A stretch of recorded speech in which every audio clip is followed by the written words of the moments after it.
All right, well, thank you for the introduction.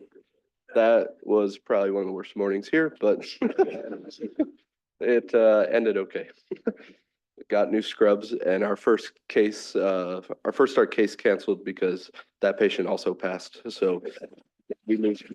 The day was able to, rounding was able to proceed as planned. I tried to turn the tides here, but yeah, obviously I don't have a creative title here. My Grand Rounds is kind of split into like two. One part here at the beginning, just kind of me talking about my residency journey and um, medical school journey, everything leading up to how I've gotten here and all that. And then going into kind of just a random off-brand topic of kind of the origins and history of the game of baseball, since that's been a big part of my life growing up and through high school and undergrad. But just to get started here,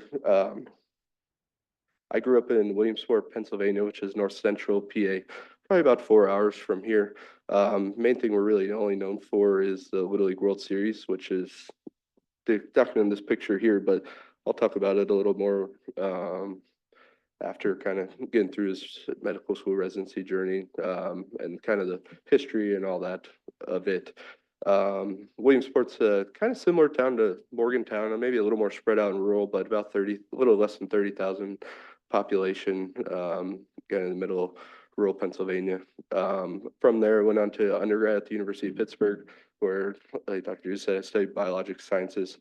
Obviously, I wasn't the greatest undergrad student going to a Caribbean school, but that's kind of everyone, I think, has some sort of story why they went to a Caribbean school. But I did okay, average MCATs, average GPA.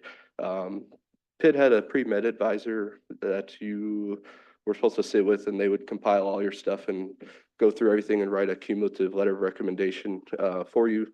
When I went to meet with her, she basically was like, I don't think you have a good chance of getting into medical school, so I wouldn't apply. And we're not going to write you your cumulative letter. So I looked for other options because that was what I wanted to continue doing. I did have a classmate of mine in high school, his older brother had been in the Caribbean system, was just finishing up his second year, moving on to clinical. So I got in contact with him and discussed things if it was kind of the terrible things you read about it online sometimes versus if it was actually a decent education and had a chance to get to where you wanted to go, which he kind of confirmed. So I didn't end up applying to any U.S. schools, MD or DO. I applied to the three main Caribbean schools, which some may call the Harvard, Yale, the Ivy Leagues of the Caribbean. And I got into all three of them. So, so I had my choice. Um, I went to yeah, American University of the Caribbean, which is on the island of St. Martin in the Netherlands Antilles. It is split into two countries basically. The south of the island is the capital is Philipsburg, which is under Netherlands government and control, and the north part of the island is under the French control, with the capital being Marigot. The host or the school itself was on the Netherlands side, basically kind of in this peninsula here. This is a picture I took one of my first times going on the airplane coming into the airport. This is famous Maho Beach. That's where you fly into, and they fly over everyone there. We did get the opportunity to do a couple kind of observerships at St. Martin Medical Center, which is kind of very different than a U.S. hospital they've been into. As you can see, the kind of the air conditioning vents are all on the outside, so the patient rooms are all individual and had their own air conditioning. And when you open the patient door, you were in an outside, a hallway that was open to the outdoors. So it was an interesting experience to be able to work there, but I was able to get the education I needed. We were limited in terms of some of the resources and maybe access to some of the U.S. U.S. facilities, faculty. We did have some visiting professors that would come and go. We had a full cadaver lab and all that. So there's no issues with that, but I think access to some of the research opportunities and other things weren't available as much, especially going into clinical rotation. So the way the Caribbean works, at least at AUC, was that you do trimester. So it's 20 months on the island for your basic sciences, your first and second year. And then your third and fourth year, you go to either we had hospitals established throughout New York, in the Bronx, Staten Island, Long Island. They had a affiliated hospital in Bakersfield, California, two in Miami, and one in Connecticut. So you they were first come, first serve. You may not have gotten your first choice, and then a lot of your third year rotations were split up over a course of. If you got lucky, you were able to do your whole third year at one site. I had to do it at 4 different sites. So, but I got to experience a lot of different hospitals. I was mostly all in New York City, so I traveled between all my clinical rotations to living. I never had my own place because New York was expensive regardless, and I just lived in people's apartments. My first apartment was in a high rise in the Bronx that the bed was just behind someone's paper wall that they had put up in their living room. And I still paid $1,000 for that for the month. But being said, there was also a shooting at that hospital while I was there on rotation. But I got a good clinical experience despite bouncing around to different hospital facilities. But I think that also limited some of the connections you make with the faculty of being in the same place at the entire time. Again, access to the kind of research opportunities as you're coming and going different facilities. But overall, I had always wanted to do surgery. I knew it'd be a little bit harder coming out of the Caribbean, just because of the high competitiveness and all the great U.S. medical grads. So I applied pretty broadly, basically everywhere, including here. I didn't hear back. I did have eight interviews, but unfortunately that ended up with this email that nobody really likes to see. So, and then this is a picture of a U.S. penitentiary in Lewisburg. I didn't go to prison after I did that, but yeah, I could have, but I didn't know. My dad was a pharmacist at a federal penitentiary in Lewisburg, Pennsylvania, which is this facility here. While working there, he also worked at a kind of more of a camp prison, a white collar crime prison, and he had befriended one of the inmates there who was from kind of southeast Kentucky and Appalachian region, who was in prison for voter fraud as he was running for judge executive. But he was fairly well connected in the prison, I guess, and his home community. But he his sons and daughters were actually in University of Kentucky Medical School, pharmacy school, and he knew this area of Kentucky fairly well. So my dad had discussions with him while I was in medical school, and then he eventually got out of prison. It was a few years later. My dad found him on Facebook, messaged him, and said, "Hey, is there anyone you know in Kentucky that can help?" Because after going through the match and not getting a position, going through the SOAP, not getting a position, I was kind of looking at a bunch of Caribbean med school debt and no job. He reached out to somebody he knew within the Appalachian Regional Healthcare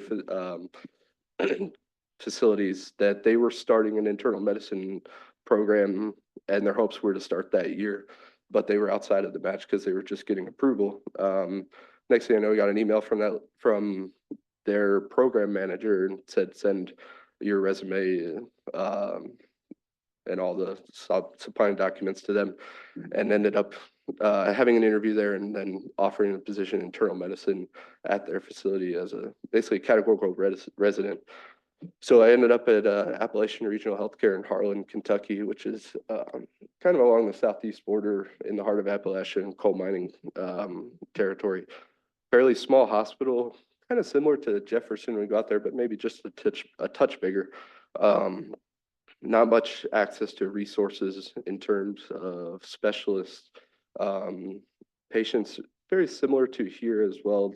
So showing up from or not seeing physicians for a long period of time, taking care of themselves with their own remedies. This area population is about like 1,200 in the city, less than 20,000 in the entire county. None of them knew what a resident was in the hospital except the faculty that were there. nursing staff, support staff, nobody knew what a resident was. So it was a kind of a culture change for them and for us, being the first resident class that was there. Uh, we had one cardiologist who did diagnostic caths on Tuesday in an 18-wheeler that came up behind the hospital. If they needed any sort of intervention, they got transferred.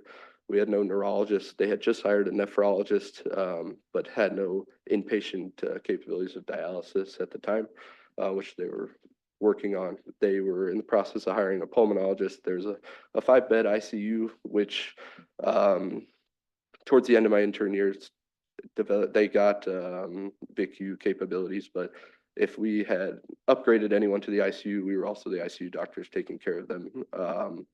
So it was a rewarding experience. I think I learned a lot because we were the only residents. We got to do a lot of procedures because there's one general surgeon who was there but fairly old, and then had locums surgeons come every once in a while.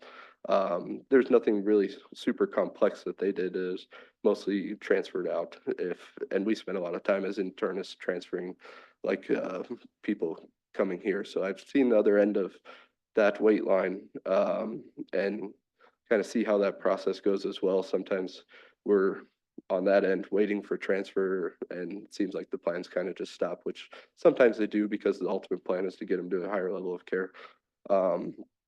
But ultimately, I was kind of torn because I was in a categorical position there. I was in the first year of the brand new program there, and I didn't really want to do internal medicine, but I didn't have any other options at the time. So I had a discussion with the program director there, and I told them this when I had interviewed that I wanted to do surgery from the beginning, but this was an opportunity, and if I would have stayed with it, but I wanted to give surgery another chance, so I applied again. I had one interview that year, and it happened to be at the place I went to the following year in Texas. So I matched into a prelim spot there. I left our categorical medicine year for a prelim position down in the Rio Grande Valley in southern Texas here in McAllen. All you can see about 14 miles from the Mexico border. This was our hospital facility. This was the kind of main hospital here. All these are outpatient clinic centers, and this was actually the women's hospital, which was all OBGYN and related things. This was also kind of a culture shock. Is about, I'd say 90% of our daily rounds were strictly Spanish speaking. Had to I learned medical Spanish fairly quickly. Was able to, by the end of my third year there, kind of get through rounds, mostly getting what I need on our own. But the nurses were very helpful with that. But again, this was high poverty level. A lot of people coming from Mexico that didn't have care that would come across the border just to try and establish care, and we also had a lot of trauma, people trying to cross the border in border patrol chases or injuries from that, which made dispositions and social aspects very difficult in the hospital as well. They were in the process of becoming a level 1 facility while I was there, which they ended up getting the middle of my second year. But at least initially, still a lot of uncertainty being a prelim resident, having to reapply to the match a third time. But luckily, one of the first years there at the time had completed a full residency in surgery in Mexico, so they had advanced her to a PGY2 year as from her prelim year. So they had an open incoming PGY2 spot, which they had offered me outside of the match after we kind of went through the match site process, but before the rankings went through, which I took. So I didn't end up having to do a third intern year. Second year I was excited. Finally had a home in surgery as categorical resident, but in the first few months of training there, my dad had passed away unexpectedly, which was pretty hard. Had to travel back to Pennsylvania and then took a couple weeks off. Wasn't sure if I was going to come back down, but ultimately made the drive in my dad's car to back down about 30 hours. Finished second year, which was difficult, but got through it. And then in third year, the program closed.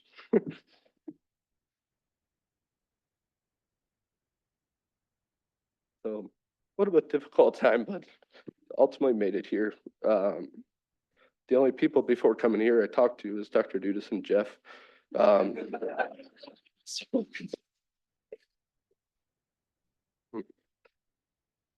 yeah, Jeff seemed pretty normal, but so he might. He, I guess, sold the program. Dr. Dudas had given me Dr. Palmer's number, but I didn't call her. So I was grateful that despite having kind of unrest between our university and the hospital because they were two separate entities. Doctors Hospital Renaissance is for-profit physician-owned hospital, which are pretty rare these days, but they were kind of grandfathered into that. And University of Texas Rio Grande Valley is where the medical school was affiliated through. So we we were obviously employed through the university. The hospital itself had their differences, and so they ultimately decided about it was November, December of that third year that they were going to end their affiliation with one another. The hospital itself kind of, from what they told us, knew this was kind of coming on, but they didn't tell us till after the contract kind of broke. But there was, from the initial talks, there was going to be a 3-year wind down process. So the hospital itself thought that they were going to be able to have 3 years to build their own program and get approved. And then the people that we were still there, we would have finished through the university, and the people who were interns and second years would be able to transition into their new program. But things, I guess, progressed a little worse. And then they ultimately said that our program was going to be dissoluted at the end of that year.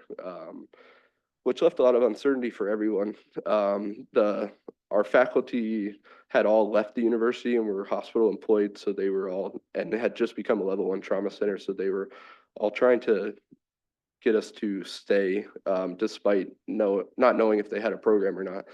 Their program was under review with the review committee, but they didn't have final word on that until a meeting in mid-May. So it was kind of risk to see if they would get approved for a full program, which we were a relatively new program already. There's only 7. I was the 7th class of residents that had been there. So with the kind of turmoil, were they going to get approved for a whole complement of residents, just a first-year class, not approved at all until they got on review. So there's a lot of uncertainty. And the university was telling us, like, you should go find somewhere new, and which is what ultimately all of us did. I was thankful to have the opportunity to come here. So I thank Dr. Dudas and the rest of the staff. But kind of going through this too, because I didn't get to spend my first 3 years here. I didn't interview here despite applying 3 times. So no one, I don't talk about too much stuff. So maybe people don't know kind of my whole story of how I got here and the things that have transpired throughout the course. But really thankful to be here. I think it's really complemented my training well to be at a bigger tertiary care center. Our hospital in Texas was kind of a mix of a tertiary center and a community center, just based on location. The other closest level 1 was in San Antonio, which was a 4-hour drive. And there's other smaller community hospitals around the area, but a lot of it got kind of funneled to us. So we didn't get as many transfer-ins as we do here, but I think we still had a fair amount of surgical complexity and things, and certainly a very high operative volume from a general surgery, kind of bread and butter community side of it as well. And then matched into colorectal fellowship at UT Houston. Very thankful for Dr. Groves and the rest of the colorectal faculty for mentoring me and helping me out with that process, and Dr. Dudas as well. So looking forward to that next year. So just a little bit, baseball has kind of been a big background in my life growing up where I'm from, with the Little League World Series being there. That's always kind of been an interest of mine, and playing throughout school and high school, and then tried out for the varsity team at Pittsburgh, but they said they didn't have anyone that I was better than. So I ended up playing on the club team there, which was probably a better experience anyway. But just going into a little bit the origin and the history and development of the game, it's kind of interesting. It's in a little bit of a area of some myth, and the Baseball Hall of Fame is in Cooperstown, which is where they presumed potentially was the start of baseball, but it's kind of been debunked. So it's a little interesting. It's not fully well known and it's a little bit debated. There's a lot of kind of articles and stories and how things started, but it likely developed from some folk games in early Britain, Ireland, continental Europe. Stool ball, that's supposed to be old cat, trap ball, rounders, and then cricket were all kind of main things that were involved in basically all kind of ball and bat type games with different aspects of running, throwing, whatnot. But these all had minimally established rules and were in the 17th century or earlier. Stool ball was dated back to even the 14th century. These people having these random targets. They, from things we're reading, not necessarily had to be these square paddles, but they would try and defend it and hit a ball with a paddle, but they had no running involved. This looks like an all women's league, which is interesting too. But they meant called stool ball because the earliest versions they were defending a stool. And then Old Cat was kind of like a cricket-ish game that consisted of batter, pitcher, and a couple of bases. Objectively is hit the ball and run to the other base in return, which is very similar to cricket in the wickets. But trap ball kind of was also a game involved hitting a ball, but you'd step on this paddle like system and it would throw the ball to you. And then fielders would throw it and try and hit it, throw it in. You would hit it between two posts, and they would try and throw it back the distance and landing between the two posts too. And then this is kind of what they think baseball really kind of came from. The Americans disagree, but British seem to think this is the origin of it. This is kind of a modern depiction of the layout of the field, having basically four bases, but the batting square away from the base and then running around them. The ball's caught, touched, and then you are considered out. So the earliest origins of baseball are kind of described in a document in 1791. There's a town bylaw in some small town in Massachusetts that prohibiting hitting any balls near their new townhouse meeting or town meeting house because there was concern of windows breaking and damage. So that's what they kind of maybe a baseball-like game was playing around there. And then it was formalized, the game of rounders was formalized in the 1820s, published in London first, and then it was published again in Boston. Moving on to the 1830s, then people had random games called town ball, round ball, but no defined rules. So you're just kind of throwing a ball, hitting and throwing. Until this gentleman came around, Alexander Cartwright, who was a surveyor by profession, but he eventually became known as the founder of modern baseball. He wrote the rules, which are most similar to modern day baseball today back in 1845. You can see on his Hall of Fame plaque here that they had, and then he set the bases to 90 feet apart, which they are today, established 9-inning games, and players, as he established the first real baseball club, the Knickerbockers out of New York. He created that in September of 1845, basically from an account that said he wanted an invite-only club with more rules because there were too many people out playing town ball and it was getting crowded. So he moved from Manhattan to across the river into New York or into New Jersey. His original 20 rules, as documented for his team there, were kind of similar to what we see today. His first one's members must strictly observe the time agreed upon for the exercise and be punctual, which I guess is still the case. They have the set time. The assembled president or vice president appoints the umpire, which I don't think is the case obviously now. 2 members designated as captains. They make the match be played basically picking equal people. So kind of like a schoolyard game where picking people to be on your team was early. It's how they made their teams. The bases from home to second, they originally scaled them out to be 42 paces from home to second and first to third, creating that diamond. And then no stump match shall be played on a regular day of exercise. And I guess from what I looked up, stump match was basically practice games or between one another. there, if there wasn't enough members on the team, they could pick up somebody who was just there watching. If they commenced and both teams agreed upon it, they could do the same. Their original games consisted of 21 outs, which is now 28 with the 9 inning games. But the ball must be pitched, and initially, early on, this was an underhand pitch. And then if it had knocked out of the field or outside of first and third, they kind of defined the actual foul territory here in the 1840s. So they defined 3 balls being struck and missed, and the last one's caught. Then if it's not caught, you have to run, which is basically a drop third strike, what they're describing, which is still in existence today. If the ball's struck and caught flying on it, or if it hits the ground first and then it's caught, you are considered out, which is a little varied now. That if the ball hits the ground, you are not out. Basically, if the opponents have the ball and touch the base, or they touch you with the ball, you're out, which is still in play today. And then you can't prevent any one opponent from catching or getting the ball before making your base, which is basically an interference rule in the games today.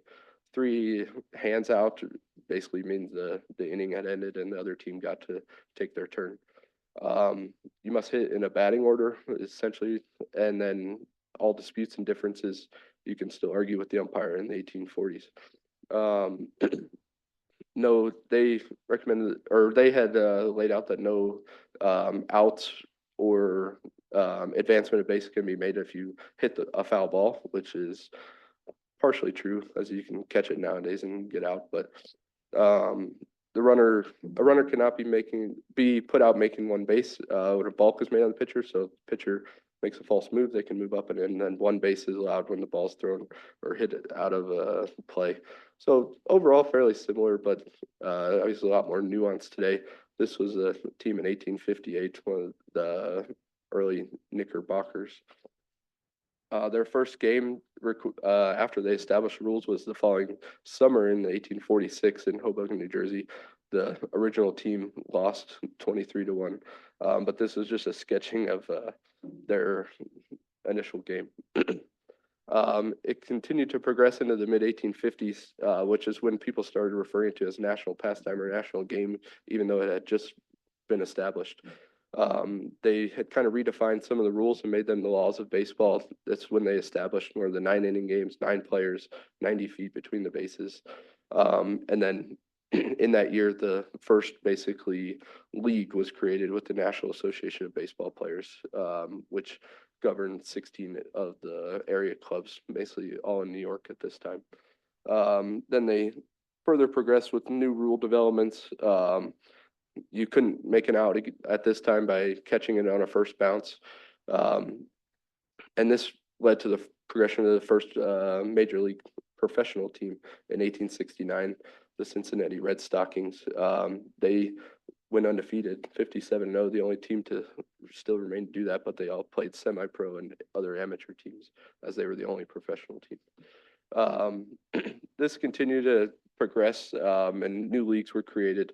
The next being in 1871 to 1875. And then in 1876, the National League, which is, as we know today, was created with 6 teams from that professional league and 2 independent teams.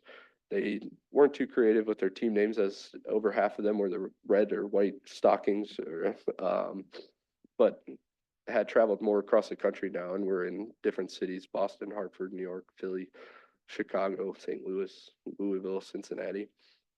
And then in 1893 to 1901 was when kind of all the modern rules of baseball were in place. 1901, they established counting foul balls as strikes, and that's when the American League, which is also the other league in the Major League Baseball, was established as well. And then in 1903, they had their first World Series, this is a picture of here before the game. I don't know how they got all the people off the field to play the game, but apparently the Boston Americans had defeated the Pittsburgh Pirates. So they were still struggling in 1903. This was kind of where the myth and legend comes into play of, was this guy the inventor of baseball, he was declared. This is Abner Doubleday, who was a U.S. Army officer in the Civil War mostly. He was heavily involved in the Battle of Fort Sumter and then played a pivotal role in the Battle of Gettysburg. But given the origin debate of when baseball started, they had looked into it a little more as baseball is now more a thing. They had their first World Series a few years later. So an Englishman wrote in an essay for a paper that was run by a guy named Al Spalding, who ended up becoming a big Mongol in sporting goods, and has a lot of basketballs named after him. Basically claimed that baseball had evolved from the game of rounders and was had the British to thank for that. The Spalding and other Americans did not particularly like that declaration. So in an effort to counteract that, they wanted to prove that it was an American-made game. They created this Mills Commission, which was basically like 7 or 8 people that were friends of Al Spalding, and they did some research into when baseball was officially started in the U.S. Their research was kind of sketchy, and it seemed like just a verbal talking to people about their counts, and essentially they took one account from a gentleman who was supposedly under Mr. Doubleday in the military, basically saying that in 3 years prior to Cartwright creating the Knickerbockers, that he was in a field in Cooperstown, New York, where he drew a diagram of a diamond field and described all the rules of baseball. And they took that as word that this U.S. Army officer created and outlined the rules of baseball, and therefore it was America's game. So I don't know, you can choose to believe whichever, but this baseball then progressed, became more popular in the 1920s.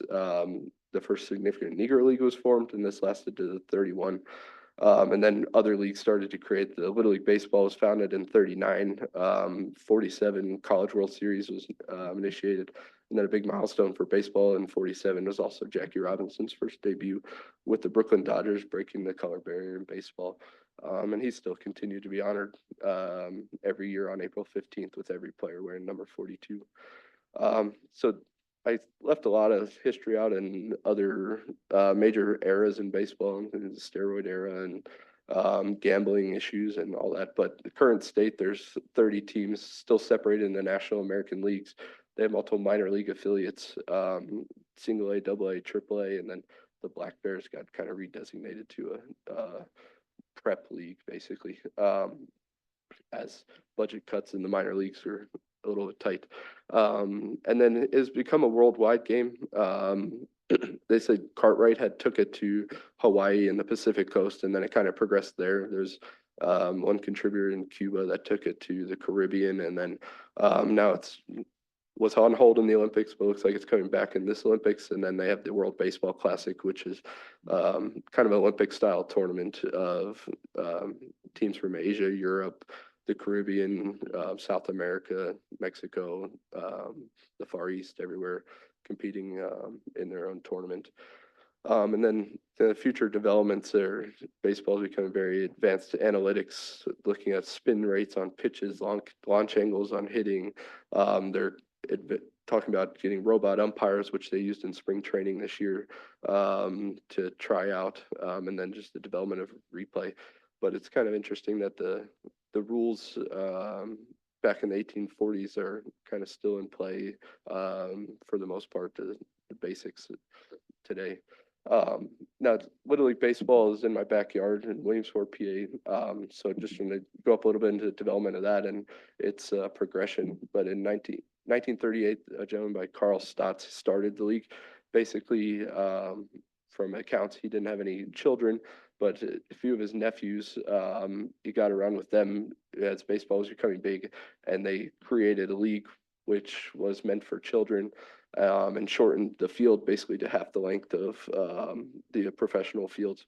He ended up starting this league in 39. They had 3 teams, local businesses in Williamsport, the Jumbo Pretzel, which does not exist anymore, the Lycoming Dairy, which I believe is still around, and the Lundy Lumber Company, which I'm not sure about. First game was in June another whopping defeat by one team over the other. And then the league kind of took off from there and progressed very quickly. The mainstays of Little League Baseball started as age range of 9 to 12, but they have further branched off into other subcategories ranging up to the high school years and down to T-ball for the infants. So it has grown quite a bit. There were 12 different leagues established in 46, all within Pennsylvania. And then they had in 47 their first World Series, which was only teams in Pennsylvania and one team in New York. This is a picture of the original Little League field, which was where the first World Series in Little League started. This is, I think, close to a few years into the origin. This is the field fairly close today. It's still used for the original. It's called Original Little League in Williamsport, Pennsylvania. They have a annual All-Star tournament there. So I played on this field a bunch of times as a kid, and kind of cool that they kept the same aspects and are able to still play on the grounds where baseball or Little League baseball had originally started. Has since grown in the 50s up to 300 leagues and then started spreading international. And then a few years later was over 3,300 leagues and now in 48 continental states. 57, Mexico was the first non-US team to win a tournament, but they had about 8 teams in their tournament up until 2001. But as it was growing so quickly, that location was small and didn't have enough facilities to hold the amount of people coming. So they had created a stadium across the river, which is the stadium they still use today. This was it during construction here during one of the games, and this is more recently with fairly big crowds, and they keep extending the amount of seating capacity, but they keep this big hill that everyone can sit on and slide down, which is fairly fun. This continued to grow. They basically from 62 to 2000 is when it became kind of its own. Games started being televised on ABC, ESPN. They had 4 main U.S. teams and 4 international teams in Canada, Europe, Far East, Latin America, and they all compete every August for Little League World Series title. This has since been expanded in 2001 to 16 teams, and then they opened the second stadium to accommodate more games and more teams in that year as well. They've been continuing to grow it. They've integrated a Major League Baseball game during the week of the Little League World Series, which is at a minor league stadium directly across from the original field every year, which is kind of interesting to see interaction between the Major League players and the kids. And then recently in 2022, they just expanded to 20 teams, which I think might be getting a little bit diluted now, but the experience is still great. And if all the games are free to go to, so if anyone has time and is interested in baseball, I would recommend making the trip out there to watch a couple of games. And that's all I got.